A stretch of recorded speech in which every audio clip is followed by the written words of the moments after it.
Hey everyone, welcome back to Helping Make Sense. I know the financial concepts can be fairly dry, and a lot of the videos that I've done don't go into really deep comparisons or metaphors or ways that can make it more tangible in your understanding. So today I wanted to do the first of a series of money metaphors where I try to take a financial concept and give you a new way of thinking about it that pretty much everybody will be able to understand so that you can start to better apply the concepts in your financial life. And today that idea is budgeting. Budgeting as an idea can be potentially very intimidating. It can be very dry to talk about, but I would argue that it's pretty important to gain a solid financial foundation so that you can create wealth for yourself that sustains into the future. And today we're going to compare budgeting to pie. Yes, the type you eat. So imagine that every 2 weeks your employer gives you a pie. Some people get a big pie, some people get a small pie, but everybody gets a pie. The problem with receiving that pie is that a lot of people start eating the slices before they decide what the pie is actually supposed to do for them. Your paycheck, which is represented by the pie in this example, works exactly the same way. Every paycheck is finite, meaning it's a limited amount, and you can't spend one slice in one place and in another place. Once you spend it, it's gone. And whether or not you realize it, every paycheck or pie you get every 2 weeks, or if you're paid monthly, every month, gets divided into these slices. So to that end, budgeting is done inherently, but using this metaphor, hopefully you can gain control of your budget. So every time you get your pie or your paycheck, we want to be able to assign each slice in a way that's appropriate so that you know where each slice is going. Of course, some slices will be bigger, some will be smaller within your pie, but it goes back to this idea that the reason that people struggle with money is not because they don't make enough.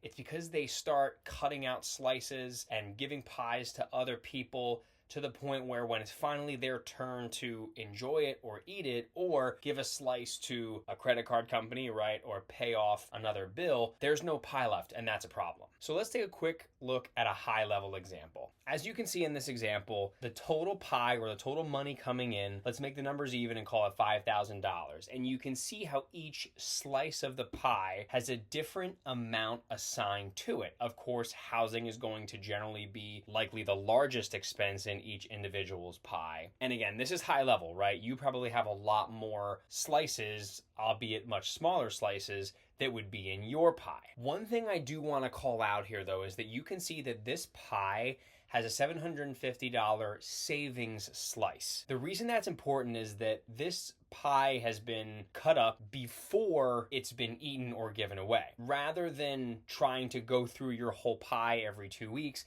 and hope that there's a slice left over for savings, you've predetermined it in this example so that you can save to have more pies and bigger pies in your future. So keep in mind, successful budgeters don't save what's left over. They decide how much of the pie goes to savings first. Hopefully this makes sense so far. Like every paycheck, a pie is finite. You can only cut it into so many slices, and those slices will go out to wherever you determine they need to go or they have to go. But let's talk a little bit about how when your pie gets bigger, maybe you get a raise, maybe a bonus, and you get a whole separate pie 1 month or something like that. Of course, going along with the metaphor, a pay raise would lead to a larger pie. So oftentimes the thinking is that a bigger pie leads to solutions to money problems. And yes, it should help, but if the slices you assign to things like entertainment and fun, and maybe you upgrade your car, if all those slices get bigger as well, you're still kind of muscling out the room for the savings slice. Similarly, as people's pies grow bigger, more slices come into the pie. So maybe another vacation, maybe a home upgrade, all of which is fine when planned for, but if the slices continue to grow with the size of the pie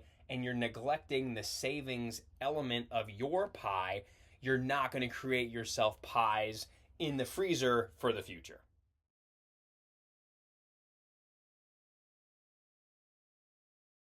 Now remember, the pie that you are given from your employer every 2 weeks or every month, it doesn't have to be the same slices cut up each time. In fact, it will definitely change. Now, there will be consistencies throughout each cycle. Of course, your housing costs are probably pretty fixed, also probably the biggest slice. Your car is going to be in there, groceries will certainly be in there, any other bills and utilities that you have. All those slices are already cut up before you're even given the pie. So with those remaining slices, it's up to you to figure out, how can I cut these up in a way that is optimal for me and my family and also saving for your future? Again, think of those pies being put into a freezer where when they're there long enough, those pies will turn into other pies just by virtue of staying there. More on that in another video. On the other end of that, if you start cutting up slices of pie to where you've gotten yours and every slice is already divvied out and given, some eaten by you, maybe some to the banks, some to the lenders, some to your landlord, etc. Well, now you have to borrow from somebody else's pie. And when you do that, they're going to want more pie back than you gave them as a fee for letting you eat some of their pie in that moment. Again, metaphorically, that's an allusion to debt there. Not going to get into it too much right now. What's important is that you understand that the pie, again, just a metaphor for your paycheck every 2 weeks or every month, and every slice within that pie has a job that you determine. And when you cut up a slice and either eat it yourself or give it to somebody else, it's gone. And I would encourage you all to know where each slice, some big, some small, is going well before you are given the pie from your employer. Ideally, when it comes time for your next pie to come to you, you might have a little left over from the previous one, and you can make the pie you're getting a little bigger. So I hope this metaphor helps. You can think of your money as anything that can be sliced up but is limited. And again, it doesn't have to be that hard. It's just that you're understanding that there is a limited amount of pie that I'm getting from my employer in the form of a paycheck, and it's up to me to cut up the slices before either someone else cuts them up for me or I'm completely out of pie and then I'm left hungry and figuring out what to do. Let me know if this metaphor made sense. I'm going to try to continue a series of these types of comparisons as it relates to finance. Hopefully it makes it fun. Hopefully it makes it a little more tangible. So let me know in the comments if you have any suggestions. Always happy to hear those. And until then, thanks for watching. See you in the next video.